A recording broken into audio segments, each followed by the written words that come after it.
Hello, Mountaineer faithful. The big news coming out of Morgantown is that Rich Rodriguez banned dancing on TikTok or posting of videos on TikTok by his players.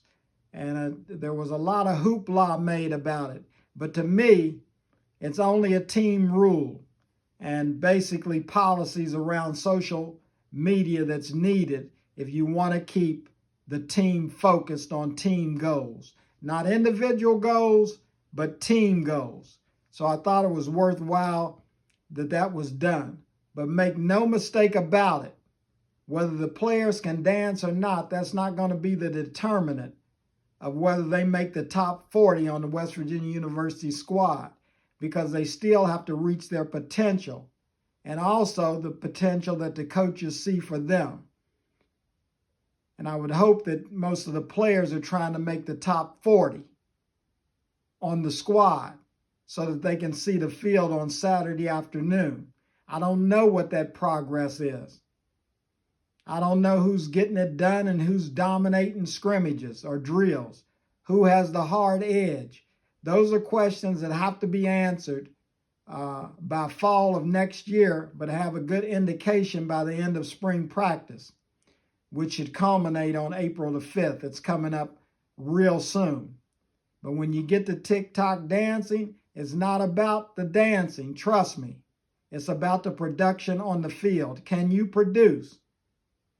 Can you manage your own social media to follow the rules? Do you know how to prioritize your classroom activities, your weight room activities, your off-season activities? The news that is pending about player compensation. Can the players handle the money once they get it? Is it going to change them? Is it going to be the love of money or love of the game? The love of TikTok or the love of the game? What is it going to be?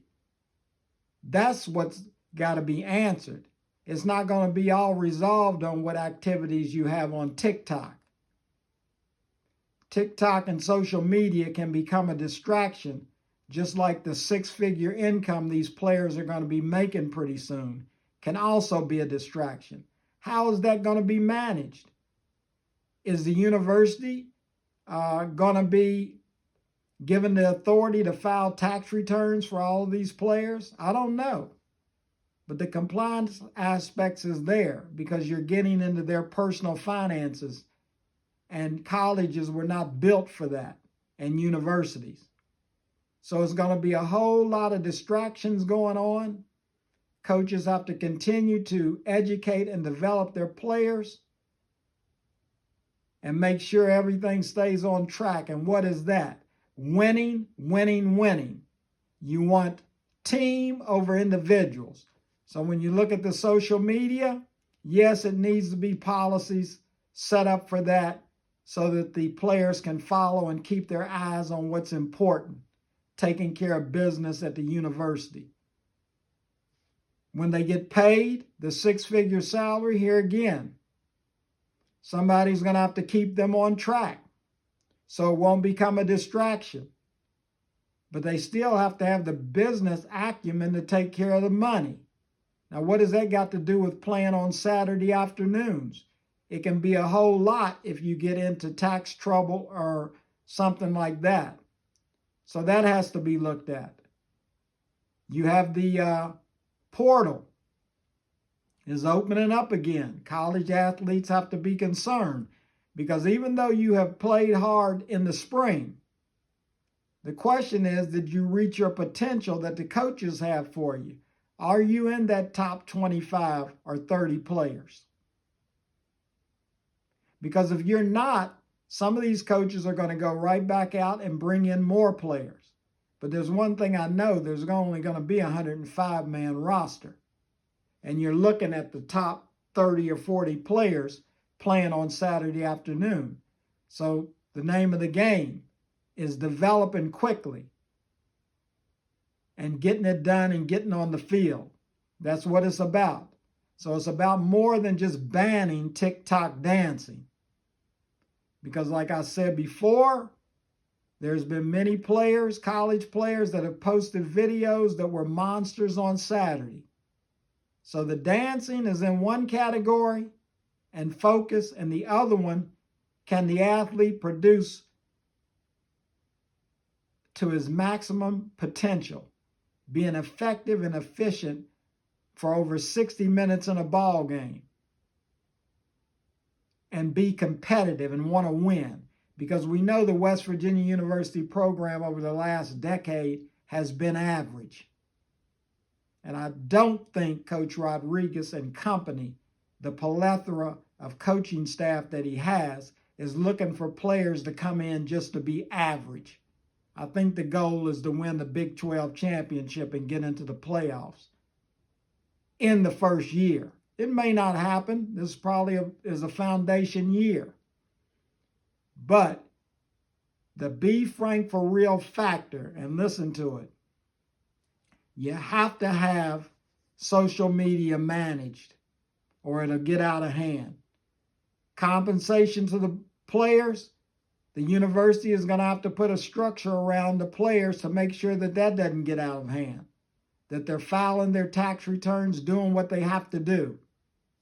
3, manage expectations, because if you bring in more players in April in the portal, that means somebody's not going to make that team or that 105-man roster. So there's a lot of things that's going on that young people have to be aware of, that are out there competing for positions, because pretty soon you're going to be getting paid 6-figure incomes. So the game has changed. It's semi-pro ball on a college campus. So there's more to worry about than posting videos on TikTok. There's a whole nother game called Reach Your Potential and do what you're supposed to do with focus. That's what it's about. So there's bigger issues than dancing on TikTok, and I was quite surprised that that article saw that much daylight, because we know individual versus team. That's what it's going to come down to for the more successful teams at the college level. Who can keep their team intact to reach their goals? And it doesn't become an individualistic sport, which football is a collective. And then, by the way, you have other coaches poaching players in April because the portal is going to be open again. So you don't know how much money is being thrown around by the Neal Collective. So if I was the coaches, I would be checking on my roster right now to see who's planning to stay, because I don't know what type of spring they're having. Who's dominating the practices? Who's developing the hard edge? I'm pretty sure the coaches want about 30 or 40 to be developing a hard edge. When is it going to be reached?